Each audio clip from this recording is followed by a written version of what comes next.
Chapter 14. A last word of advice. Question 100. What is the one message, one piece of advice that you would give all stroke survivors? Dr. Carmichael.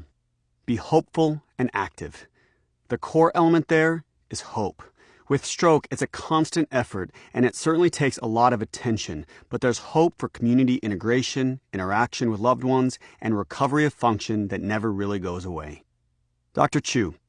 The field of stroke recovery is very exciting right now. Apart from the research and investigational treatments, standard therapy works to promote recovery and can go on even more than a year after a stroke. It can continue. Don't underestimate that. Dr. Edwards. The brain has the capability of reorganizing and adapting for improved function, but it's not a passive process. It requires meaningful daily effort from the individual, just like learning an instrument. If you want to improve, you have to seek guidance, be active, and never give up. Dr. Gillen. You are ultimately responsible for your own recovery, improvement, and care. You can't just sit and wait for the next therapy session to happen and not do anything in between. You need to take control of your rehabilitation in terms of doing independent practice and maximizing your participation in everyday life. Don't become sedentary or stop engaging in life. You're going to get out as much as you put in. Dr. Hinckley.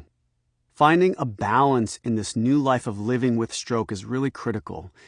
You don't have to carry the whole burden yourself. In fact, if you do, it's likely to be detrimental, so it's important to find good ways of coping. Dr. Hinkle. Be a great advocate. Don't be afraid to ask hard questions or offend people. Speak up for yourself or your loved one. Become a pain in the neck to get what you need. Dr. Holland. Recovery can go on and on for many years following a stroke. It's important that people who've had a stroke and their families don't give up hope and continue to be optimistic and resilient about the ultimate long-term recovery. Dr. Monroe. You have to decide whether you want to be your disability or you want to be yourself. Don't forget who you are. Try new things even though you might be afraid or think you can't do them. Practice your skills in playful settings where if you don't succeed, it's not going to cause you significant problems, and focus on the good in your life. Dr. Page. Your target is not arm movement, walking faster, or speaking better. Those are all things that are nice to happen, but your target is the brain and changing the brain.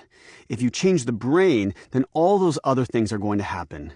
We change the brain through thousands and thousands and thousands of attempts, through practice.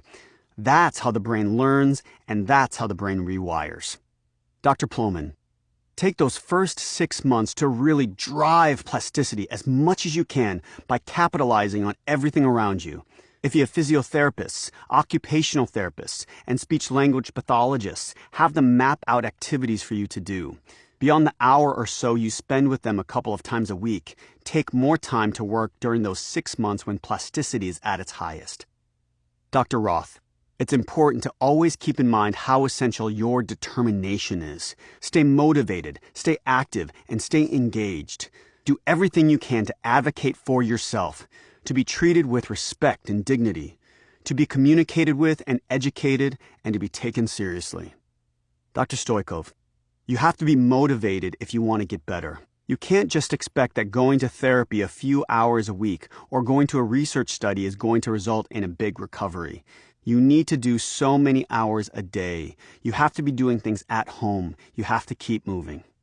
Ms. Thompson. I am constantly inspired by the stroke survivors that I work with, seeing their attitude and drive to live life to the fullest and be the best they can be. I want to encourage people to remember to have fun and enjoy life as much as possible. Dr. Woodward. You're not alone. Other people have experienced this, and you can learn from those experiences. Don't shut people out. Know that recovery is a long-term process. You're in it for the long haul. Find support to help you deal with the ups and downs, and try not to let the downs completely overcome you. You've reached the end of this book, but your journey has just begun. We hope this text has provided you with both information and inspiration. Whoever you are and wherever you are on this path, the time has come for action. There's no stop sign on this road to recovery. It's time for you to go and heal your broken brain. We dedicate this book to all stroke survivors and their advocates. To see the appendices in this book, which include lots of great information on various resources for your recovery, treatments, and therapy, please see the supplemental material that came with this audiobook. Acknowledgements. Special thanks to Carol Dow Richards and Laura Gray.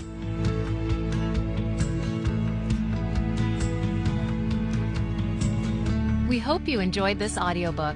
This has been a Hay House Incorporated production, produced by Mike Dow and